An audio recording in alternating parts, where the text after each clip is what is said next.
दोस्तों, बादल फटने की खबर तो आपने कई बार सुनी होगी और इस बीच आपने इस बात पर भी गौर किया होगा कि बादल फटने की खबर ज्यादातर पहाड़ी क्षेत्रों में बसे राज्यों से ही आती है। और इसका सबसे बड़ा उदाहरण 2013 में केदारनाथ में बादल फटने की वजह से आई तबाही है, जहां बादल फटने की वजह से भयंकर नुकसान हमें वहां पर देखने को मिला था। केदारनाथ में हुई इस तबाही में तकरीबन 5700 के आसपास लोगों ने अपनी जान गंवाई थी। आप इसी से ही अंदाजा लगा सकते हो कि एक बादल का फटना कितना ज्यादा खतरनाक हो सकता है। और इसके अलावा हिमाचल प्रदेश, जम्मू एंड कश्मीर, लद्दाख व अन्य राज्यों में भी आपने बादल फटने की खबरें सुनी होगी। लेकिन आपके भी मन में ये सवाल उठ रहा होगा कि बादल का फटना आखिर क्या चीज है और ज्यादातर पहाड़ी क्षेत्रों में ही क्यों बादल फटते हैं। तो दोस्तों, इसी सवाल का जवाब हम आज की इस वीडियो में जानने वाले हैं। So let's begin. दोस्तों, ये तो हम जानते ही हैं कि जब भी सूर्य की रोशनी हमारी धरती पर और इसी के साथ ही हमारी धरती पर मौजूद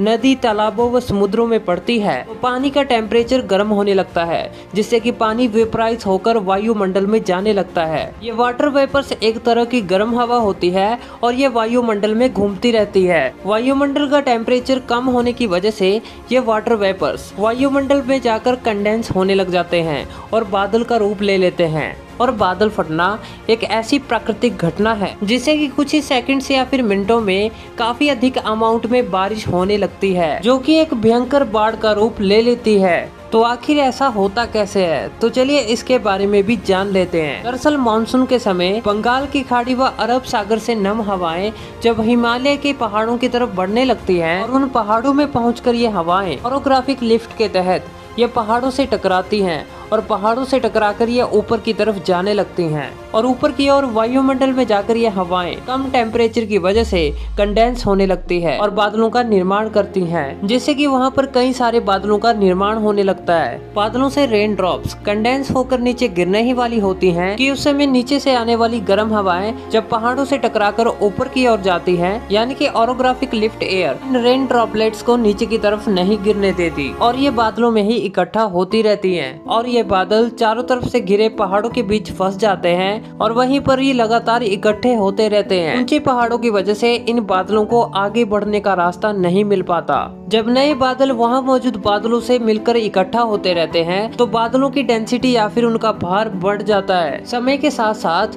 नई व पुरानी बूंदें बादलों में काफी अधिक इकट्ठा होती रहती हैं और ये आपस में टकराती रहती हैं। जैसे ही पहाड़ों से टकराकर ऊपर की ओर आने वाली ओरोग्राफिक लिफ्ट एयर जब नीचे से आना बंद हो जाती है तो बहुत ही ज्यादा अमाउंट में बारिश की बूंदें कुछ ही सेकंड्स में जमीन पर गिर जाती हैं। ये 1 मिनट के अंदर 1 सेंटीमीटर से लेकर 5 सेंटीमीटर या फिर उससे भी ज्यादा अधिक हो सकती है, जो कि एक खतरनाक बाढ़ का रूप ले लेगी। दोस्तों, बादल फटने की वजह से काफी अधिक अमाउंट में हुई इस बारिश की भयानकता का अंदाजा आप इस एग्जाम्पल से लगा सकते हो कि यदि 1 इंच बारिश होती है तो 2.5 किलोमीटर स्क्वायर के क्षेत्र में 65,600 मीट्रिक टन पानी गिर जाएगा और इससे पहाड़ों में आने वाली खतरनाक बाढ़ काफी अधिक तबाही मचा सकती है। ये बाढ़ इतनी ज्यादा खतरनाक होगी, अपने सामने आने वाली हर एक चीज को बहाकर ले जाएगी। ये बाढ़ पहाड़ों से होते हुए मैदानी इलाकों में पहुंच जाती है, जिससे कि लाखों लोग इससे प्रभावित होते हैं और उनके जान माल का भी भारी नुकसान हमें देखने को मिलता है। वैसे तो बादल का फटना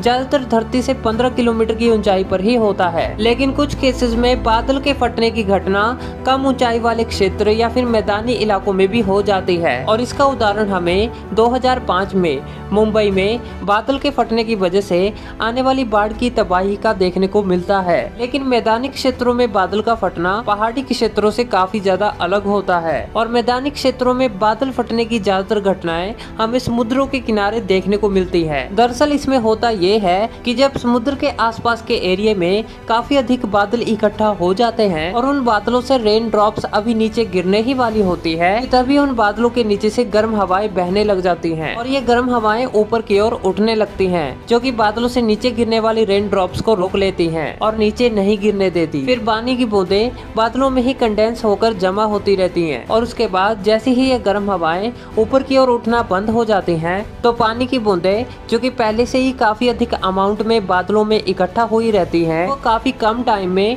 और काफी अधिक अमाउंट में नीचे की तरफ गिरने लग जाती हैं, जिससे कि मैदानी इलाकों में भी काफी खतरनाक बाढ़ आ जाती है। दोस्तों, मौसम विभाग के मुताबिक बादलों के फटने का पूर्वानुमान नहीं लगाया जा सकता, लेकिन कुछ नियमों को फॉलो करके और राज्य की गाइडलाइंस को फॉलो करके इससे कुछ हद तक बचा जा सकता है। तो दोस्तों मैं उम्मीद करता हूँ कि आपको पता चल ही गया होगा कि आखिर बादल का फटना क्या होता है। तो वीडियो पसंद आया तो इसे लाइक जरूर कीजिए और साथ ही सब्सक्राइब कीजिए आप हमारे नए चैनल साइंस टीवी इंडिया को। तो फिर मिलेंगे ऐसी इंटरेस्टिंग वीडियो के साथ, तब तक के लिए दोस्तों जय हिंद।